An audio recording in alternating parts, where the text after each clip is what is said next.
சாய் பக்தர்களுக்கு என் அன்பு வணக்கங்கள். ஓம் சாய்ராம். என் அன்பு குழந்தையே, உன்னை பார்த்து ஒரு கேள்வி கேட்க வந்திருக்கின்றேன். உன் வாழ்க்கை துணைக்காக நீ என்னிடம் சொல்ல வேண்டியது எல்லாம் உன் மனசாட்சிக்கு பயந்து உண்மை வார்த்தைகளை மட்டுமே என்னிடத்தில் சொல்ல வேண்டும். உன் வாழ்க்கை துணையை நீ பிரிந்திருக்கும் காரணம் எனக்கு தெரியும். அதனால்தான் இப்பொழுது இந்த கேள்வியை உன்னிடத்தில் நான் கேட்க வந்தேன். உன் வாழ்க்கையில் நடந்தது என்ன என்று ஒரு முறை கண்களை மூடி யோசித்துப் பார். பிறரால் பிரச்சனை வந்த பதில் என்ன தவறு இருக்கிறது என்று பிரித்தெடுத்துப் பார். இந்த உலகத்தில் தவறு செய்யாது எவரேனும் உனக்கு கிடைத்தால் அது நல்லது என்று எனக்கு தோன்றும். அவரை என்னிடத்தில் காண்பிப்பாயா? அவரின் வாழ்க்கையில் சிறு தவறு கூட செய்திருக்க கூடாது. கண்டுபிடிக்க முடியுமா? நீ கண்டுபிடிக்கவே உன்னால் நான் கேட்கின்றேன். உன் வாழ்க்கையில் நீ எந்த தவறுமே செய்யாமல் தான் இருக்கின்றாயா? மனசாட்சியை தொட்டுச் சொல்.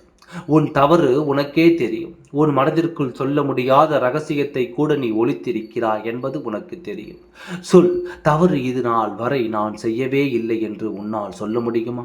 அந்த தவறு அன்பு தவறு செய்யாத மனிதர் இங்கே எல்லோரது நாளும் எல்லா நேரத்திலும் எப்படி நல்லவர்களாகவே இருக்க முடியாது.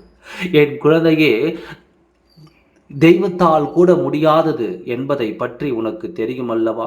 அப்படி இருக்கும் பொழுது மனிதரிடத்தில் எதற்காக இத்தனை குற்றத்தை கண்டுபிடித்துக்கொள்? தவறு செய்துவிட்டால் அந்த தவறு மன்னித்து விடு என்று ஒரு முறை கேட்டால் அதை நீ விட்டுவிட வேண்டாமா? உன் துணையை உன்னிடம் மன்னிப்பு பெறும்படி அந்த மன்னிப்பை அப்படியே நீ கொடுத்திருந்தால் உன் வாழ்க்கை எத்தனை தூரம் தனிமையாக பயணித்திருக்கும் என்று நினைக்கின்றாயா?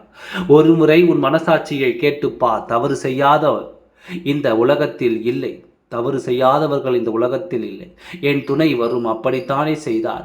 இன்று ஒரு முறை மாற்றி யோசித்து பலரையும் நீ ஒரு முறை மன்னித்து கொடுத்து உன் வாழ்க்கையில் இணைத்து பார். வாழ்க்கை உன் இன்பமான வாழ்க்கை சொர்க்கமாக மாறும். நல்லதே இன்றே ஒரு முடிவடை.